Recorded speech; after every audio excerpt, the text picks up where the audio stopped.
Okay, Daniel, so here's the options here. This is the SKX 173 from Uncle Seiko, and try and get in here so you can see this case. You can see that, it's obviously a worn case. This is a first generation SKX 173, but again, all the, seals, gaskets, everything is, brand new inside of it, crystal. This is something that you could upgrade if you wanted to. This has the A version of the 7S26, so you could upgrade the crystal, bezel, obviously, if you wanted to. Strap would come with the watch, and that's something that you could, change out on your own if you wanted.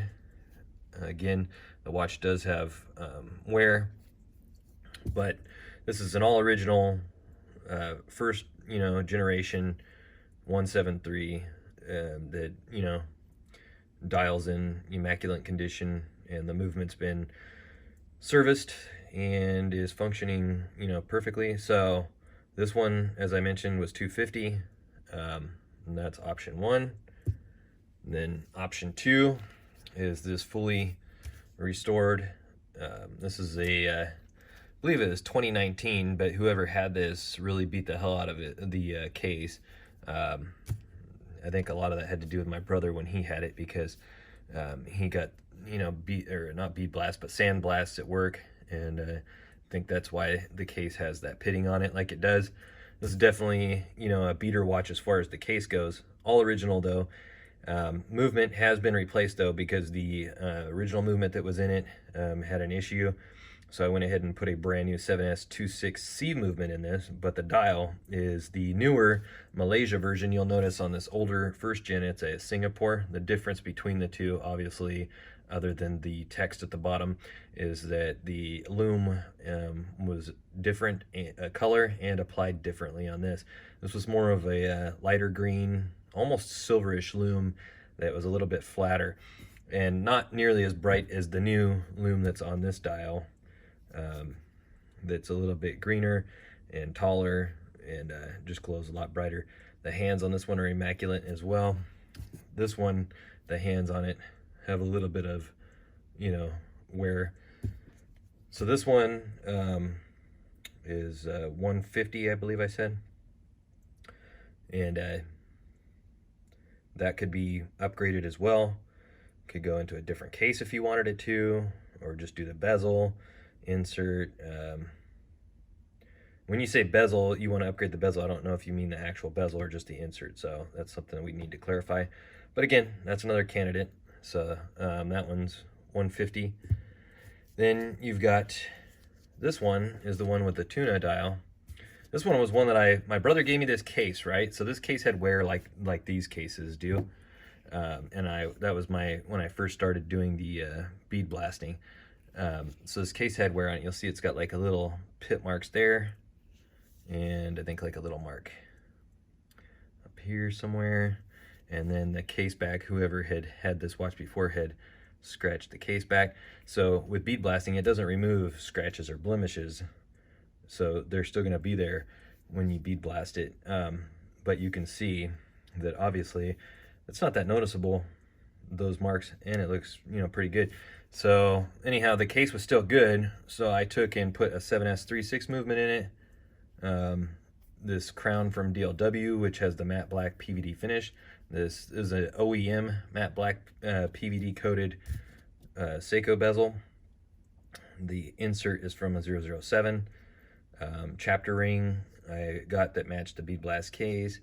Then you've got a Hardlex crystal. This handset is from an SNZG, and then the handset, the second hand, I forget what that's from. But anyhow, you can see the dial is the one that you liked.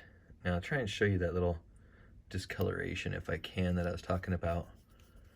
Get a little cloth here real quick.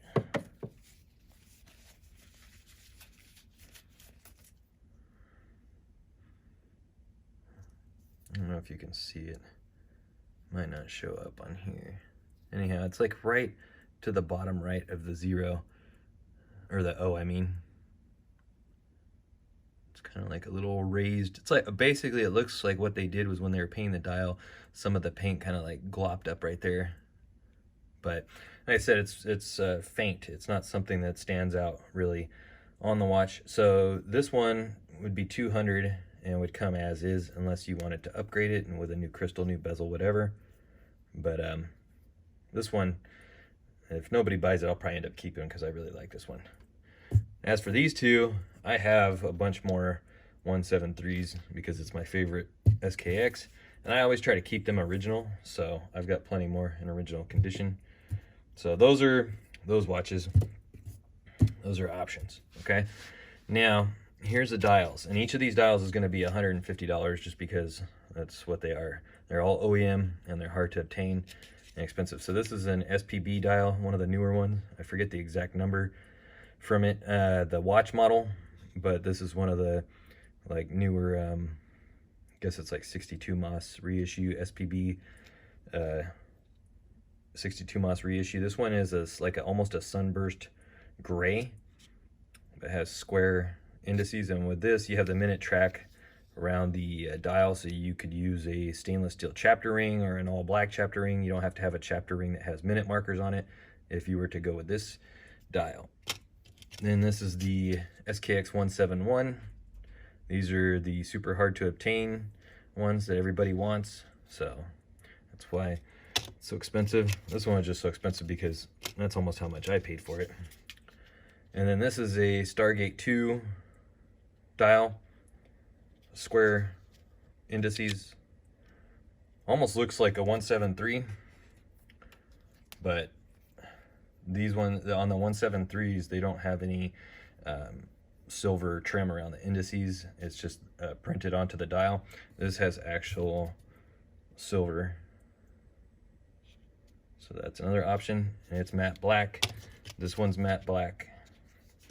And then here's some case options. This is a Namoki 62 Moss style case that accepts all SKX parts, so you could literally put any parts that would go to an SKX mod or build onto this case and it'll fit. So that has a 3 o'clock crown. That would mean that the only dial that would fit without having to put that onto the case, or the only dial that would fit that case without having to cut off the dial feet and use dial adhesive to hold it on, would be this one, because this is made for a 3 o'clock crown. These two are made for a 4 o'clock crown watch case, so those ones would have to be mounted with dial adhesive, and I don't really like doing that. This is a sub case option that they sell through either Namoki's or DLW, and this can, same thing, accepts all SKX parts. And then of course you've got, you know, the 4 o'clock crown SKX, you know, aftermarket cases you can get from any of those suppliers. You were saying you like the ceramic bezel inserts. Here's one that I found that DLW sells that I think looks really cool. It's got a matte, you know, finish to it, but still kind of looks like a rugged, non-dressy look to it. Only problem is you've got a raised loom pip, which could get knocked off, you know, very easily with, you know, the type of wear that you do with your watches. So anyhow, those are the options. I thought I would do it in a video like this so that you could more easily see everything and more clearly as well. So let me know what you think. All right, thanks.